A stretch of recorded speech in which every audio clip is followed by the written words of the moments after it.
Chapter 8. Pong opened his eyes. He was hungry, wet, muddy, and cold, in that order.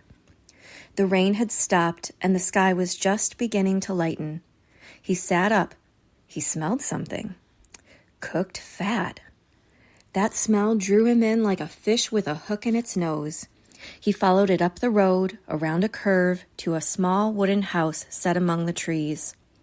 The house was little more than a shack, but Pong stared at it in wonder. The front was lit by a soft golden glow. The only orb lights they'd had at Namwan were violet for the courtyard and classrooms, and crimson for cooking and boiling the laundry. On his journey past Chitana City, Pong had gotten a brief view of the other colors, too. Blue, amber, jade, and, on the west side, gold. But the light in front of the house behaved strangely. It seemed to shift and dance around. It was soft and warm at the same time, with no buzz. Instead, Pong heard a different sound, a crackle. He crept a little closer, hiding behind a plant with leaves shaped like elephant ears.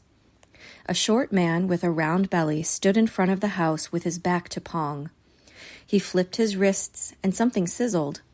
Then Pong noticed the smoke drifting up into the dark sky. His jaw fell open. The man was cooking over a fire. Pong had never seen one before. After the Great Fire and the arrival of the governor, flame of any kind had been outlawed in the city. Pong's schooling at Namwan was fairly pitiful, but one lesson was drilled into the prison children over and over again. The greatest danger in the world was fire. Pong watched entranced as the flames licked the sticks of meat. He opened his mouth and let the pork-flavored air settle on his tongue. "Don't just stand there," shouted a woman's voice. Startled, Pong ducked farther behind the bush. "You'd better get going, or you're going to miss them." "I'm hurrying as fast as I can," said the pot-bellied man. "Here, hand me that dish. I think it's ready." Pong peered through the elephant ears. The man picked up the skewers of meat off the smoking grill and piled them onto a wooden dish. Greasy bits dripped down and sizzled onto the coals. Pong gasped to see the man putting his hand just inches from the flames. A woman with a face caked in half-wet baby powder came out of the house. She dressed the dish with some green onion and herbs and then slapped the man's back. "Go on, get. The monks will already be back at the temple. You'll have to take this straight there." Yes, I'm going, said the man as he slipped on his shoes. He shuffled out of his yard and up the dirt road. Pong waited a few seconds, then followed behind, staying in the bushes. The tall pile of meat teetered on the man's dish as he huffed up the mountain. Pong wished with all his might that one of the skewers might fall off, but the man was like a juggler, never dropping any of it. The dirt lane wound through the jungle and met up with a larger road. There were houses here, but not many, and Pong was able to stay hidden in the vegetation and the early morning shadows. The tree and the road opened up all at once to reveal the grounds of a temple. The cluster of buildings all had stacked tile roofs that sloped steeply to the sky. Pong had never been to a temple before, but based on what he'd seen in books, this one was on the plain side.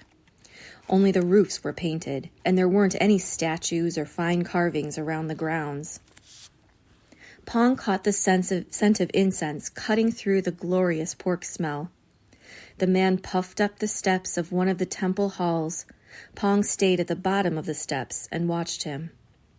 The man set his dish of meat on a low table in the center of the hall next to the other bowls of food donated to the temple monks. Garlicky vegetables, fried chicken, and mysterious morsels wrapped in shiny banana leaves. The monks must have already been on their morning walk through their village and brought the food back here. The man bowed low and respectfully, even though no one was there to see. Pong could hear the deep voices of men chanting farther back in one of the other buildings. The man stood up with a groan. He jogged back down the steps and disappeared down the dark road. Pong's mouth watered. The monks would be taking their morning meal soon. He didn't have much time. He leaped up the steps and snatched 2 skewers of meat off the dish on the table. With one in his hand and one in his teeth, he whirled around to find a face caked in baby powder staring at him in shock. The old woman stood frozen, the basket of sticky rice her husband had forgotten swinging from her fingertips. The baby powder flaked off her cheeks as her shock turned to outrage. "Are you stealing that? From the monks?" Pong took the skewer out of his mouth. He held his left arm behind his back and waved the other stick of meat out in front of him like a wand. Lies tumbled from his lips. No, this isn't what it looks like. I didn't steal this. The monks said I could have it." A quizzical look spread over the woman's face, and for a moment, Pong thought she believed him. But then he spotted a group of monks walking toward them, holding their saffron-colored robes gathered in the crooks of their arms. His stomach dropped. The old woman leaned over Pong, scowling deeply. "We'll see about that, you little thief."